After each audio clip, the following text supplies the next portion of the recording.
Assalamualaikum warahmatullahi wabarakatuh. Apa kabar Ananda soleh-solehah? Semoga Ananda dalam keadaan sehat walafiat tanpa kurang satu apapun. Amin amin ya robbal alamin. Nanda, sebelum kita memulai pembelajaran, alangkah baiknya kita sama-sama membaca lafaz basmalah. Bismillahirrohmanirrohim. Ananda, hari ini kita belajar tema 1, indahnya kebersamaan. Subtema 2 tentang keberagaman dalam kebersamaan. Nah, muatan yang akan kita pelajari adalah bahasa Indonesia. Nah, KD yang akan kita capai adalah mencermati gagasan pokok dan gagasan pendukung yang diperoleh dari teks lisan atau tulis ataupun visual. Nah, indikator yang ingin kita capai adalah membuat ringkasan dari teks bacaan berdasarkan ide pokok yang ditemukan. Nah, adapun tujuan di sini, Ustazah harapkan Ananda semua mampu membuat ringkasan dari teks bacaan berdasarkan ide pokok yang ditemukan menggunakan kata-kata sendiri yang baik dan benar. Itu adalah tujuan pembelajaran hari ini. Nah, Ananda, Ustazah di sini akan mengingatkan kembali pembelajaran sebelumnya. Pada pertemuan kemarin kita sudah membahas tentang gagasan pokok dan gagasan pendukung. Nah, gagasan pokok ini disebut juga ide pokok, gagasan utama atau pikiran utama. Nah, gagasan pokok adalah gagasan yang menjadi inti paragraf dan bisa berdiri sendiri. Nah, jadi gagasan pokok itu inti masalah yang dibahas dari suatu paragraf, paragraf. Yang kedua adalah gagasan pokok menjadi dasar pengembangan paragraf.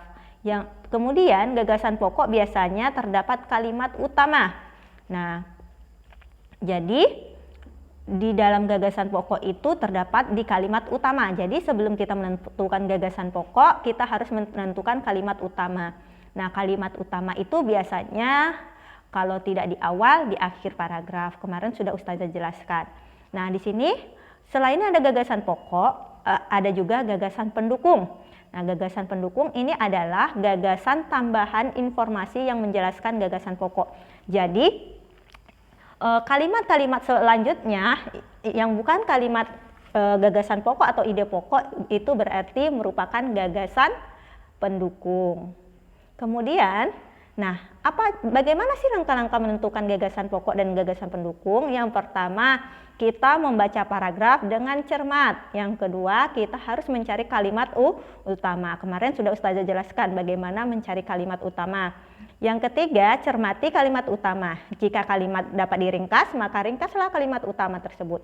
Jadi gagasan pokok itu bisa kita ringkas. Kalau misalnya kalimat utamanya itu bisa kita ringkas. Nah, Ananda, hari ini kita akan belajar membuat ringkasan dari suatu bacaan. Nah, apa sih yang dimaksud dengan ringkasan? Ringkasan adalah suatu cara efektif untuk menyajikan teks yang panjang dalam bentuk yang pendek tetapi lengkap. Jadi kita meringkas dari teks yang panjang menjadi teks yang panjang itu kita ringkas menjadi teks yang pendek. Nah, bagaimana caranya membuat ringkasan? Nah, pertama yang perlu kita lakukan adalah membaca teks asli. Kita baca teks asli itu dengan seksama berulang-ulang kali. Kemudian barulah kita menentukan gagasan pokok dari setiap paragraf. Setelah kita baca, setelah kita pahami, kemudian kita mencari gagasan pokok dari setiap paragraf. Nah, gagasan pokok ini bisa di awal, bisa di akhir. Nah, yang ketiga, membuat ringkasan. Nah, membuat ringkasan ini dengan kita setelah menemukan gagasan pokok, barulah kita membuat ringkasan kita kembangkan gagasan pokok itu atau ide pokok itu menjadi sebuah paragraf yang singkat tapi sesuai dengan isi teks yang asli, tidak boleh menyimpang ya. Nah, di sini Ustazah punya contoh teksnya. Indahnya kebersamaan dalam sebuah keragaman. Pagi itu, Salman, Jono, Susan, Ika, Tigor berencana pergi bersama ibu guru ke tempat pengungsian korban bencana banjir. Mereka bertujuan untuk memberikan sedikit bantuan hasil dari galangan dana bersama teman-teman di sekolah. Mereka sangat bersemangat mengikuti kegiatan. Bagi mereka, kegiatan membantu orang lain merupakan hal yang dilakukan sebagai makhluk ciptaan Allah. Paragraf yang kedua, kegiatan pengumpulan barang yang Salman dan teman-temannya lakukan sudah direncanakan sejak seminggu lalu. Mereka sebagai perwakilan sekolah setiap hari mengumpulkan barang-barang pemberian temannya seperti makanan, pakaian bekas, pakaian layak pakai, dan obat-obatan. Subhanallah, ternyata barang-barang yang dikumpulkan Salman dan teman-teman jumlahnya sangat banyak. Alhamdulillah, Salman dan teman-temannya merasa bersyukur karena rencana baiknya dimudahkan oleh Allah. Nah, di sini teks ini terdapat berapa paragraf? Nah, iya, terdapat 2 paragraf.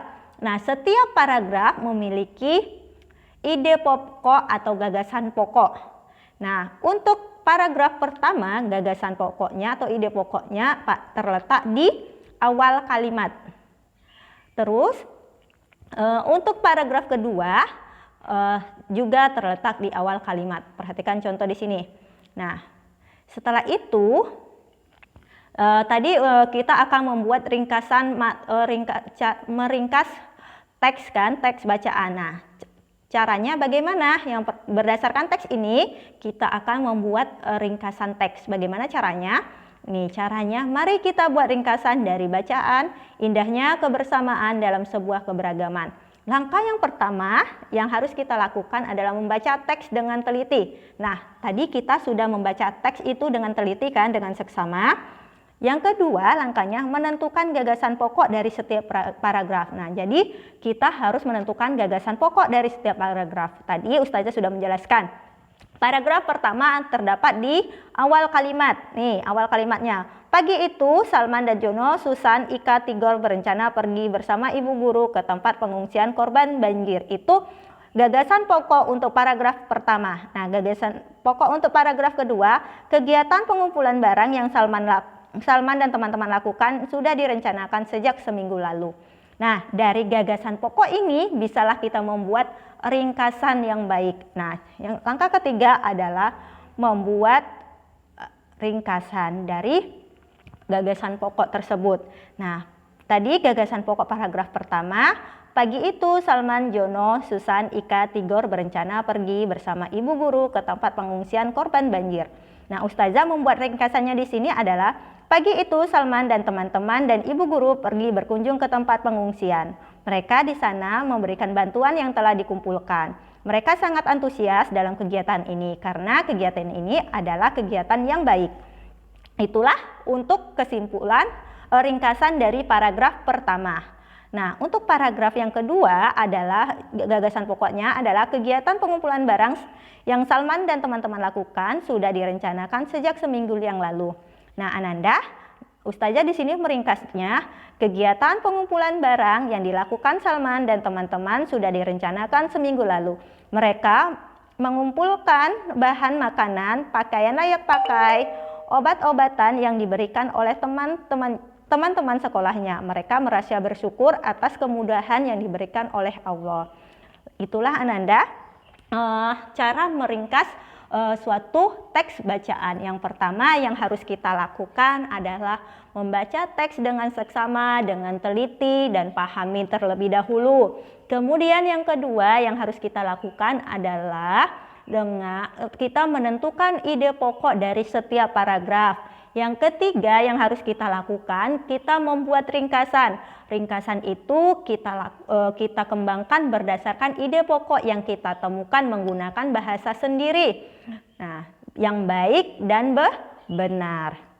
Nah, Ananda, untuk tugasnya buka buku tematik halaman 85 dan 89. Nah, di situ di halaman 85 kalian diminta untuk menemukan gagasan pokok. Nah, gagasan pokok dari hati-hati mengorek telinga. Nah, di halaman 89, nah kalian disuruh membuat ringkasan. Nah, di halaman 89 itu juga ada sedikit penjelasan. Nah, ringkasan tentang fungsi telinga dan gangguan. Buatlah ringkasan hati-hati mengorek telinga, maaf ya nak. Fungsi ini buatlah ringkasan dari wacana hati-hati mengorek telinga. Oke. Nah, jadi setelah kalian menemukan gagasan pokok, kemudian kalian buat ringkasan yang ada di halaman 89. Kalian kembangkanlah gagasan pokok ini menggunakan kata-kata sendiri, menggunakan bahasa yang baik. Nah, Ananda, itulah materi penjelasan hari ini tentang bahasa Indonesia. Nah, sebelum kita mengakhiri pembelajaran hari ini, alangkah baiknya kita sama-sama membaca lafaz hamdalah, alhamdulillahirabbil alamin, dan doa kafaratul majelis, subhanakallahumma wa bihamdika asyhadu an la ilaha illa anta astaghfiruka wa atubu ilaik. Ustazah akhiri, wassalamualaikum warahmatullahi wabarakatuh.